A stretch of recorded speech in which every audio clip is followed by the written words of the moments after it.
안녕하십니까, 박사호입니다.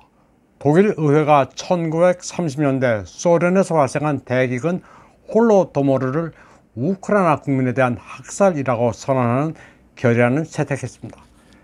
결의안은 1932년부터 33년 겨울까지 우크라이나에서 300에서 350만이 아사했다고 서술했습니다. 그러면서 이는 우크라이나의 생활 방식, 언어, 문화를 파괴하려는 소련의 프로젝트라고 주장했습니다.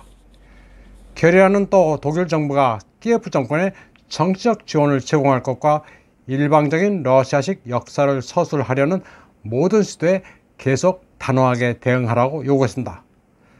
그러자 러시아는 이에 반박했습니다. 드미트리 메드베제프 전 러시아 대통령은 2차 대전 당시 나치가 소련 땅에서 저지른 잔악 행위를 감안하면 독일은 휴머니즘과 홀로도모르에 대해 강의할 권리가 없다고 말했습니다. 그는 러시아 여당 통합 러시아당 사무실에서 연설하면서 독일 의원들을 통렬하게 꾸짖었습니다. 그들은 홀로도모르의 본질도 잘 모른 채 이야기하고 있다.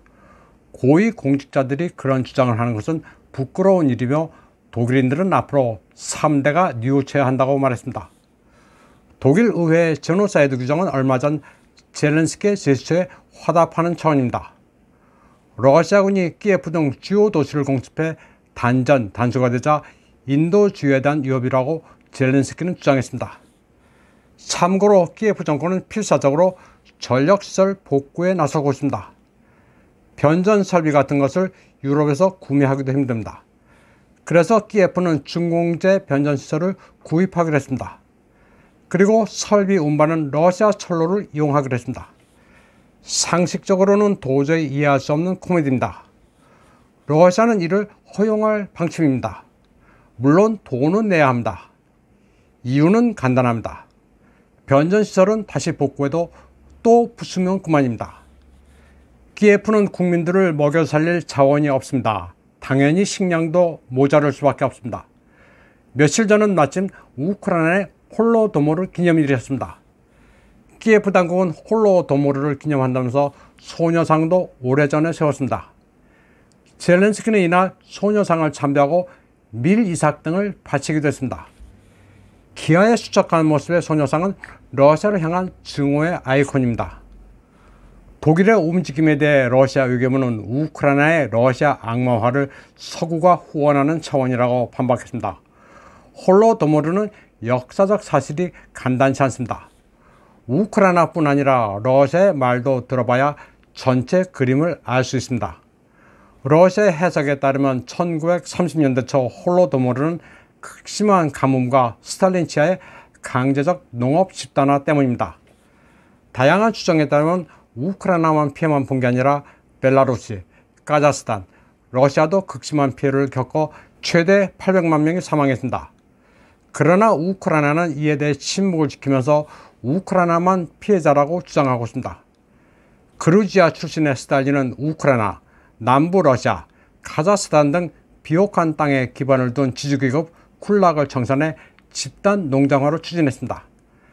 바로 이 과정에서 격렬한 반발과 함께 가뭄이 겹쳐 발생한 게 홀로도모르입니다. 기아로 사망한 게 우크라이나인에 국한된 것은 아니었습니다. 또 우크라이나에서도 러시아계가 많은 돈바스 지역의 피해가 막심했습니다.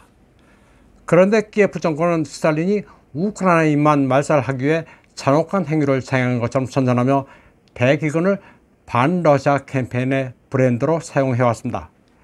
야만스러운 러시아가 지속적으로 우크라이나를 침략하고 있다면서 러시아는 잔인하고 거친 아시아인, 그리고 우크라이나는 문명화된 유럽인으로 선전하기 위해서였습니다.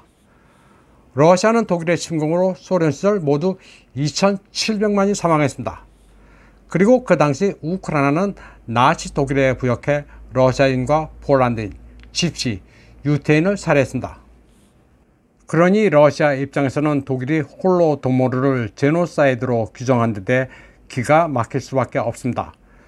또 독일이 2차 대전 동안 저지른 만행에서 스스로를 분리해서 죄의식을 희석시키기 위해 키예프의 선동에 부하내동하고 있다는 게 러시아의 입장입니다. 결론적으로 말하자면 러시아는 홀로도모르 자체를 부인하지 않습니다. 90년 전 공산주의 시절 스탈린이 행한 악행이라는 점도 동의합니다. 그러나 역사적 진실을 따져보면 우크라이나뿐만 아니라 러시아를 포함한 여러 소비에트 공화국도 피해자인데 왜 그것을 가지고 지금 와서 러시아를 악마화하는 도구로 변질시켜 써먹느냐는 것입니다. 한마디로 우크라이나의 네오나치 정권은 역사 사기극을 벌이고 있는 것입니다. 이번 방송은 여기까지 하겠습니다. 시청해주신 여러분 감사합니다.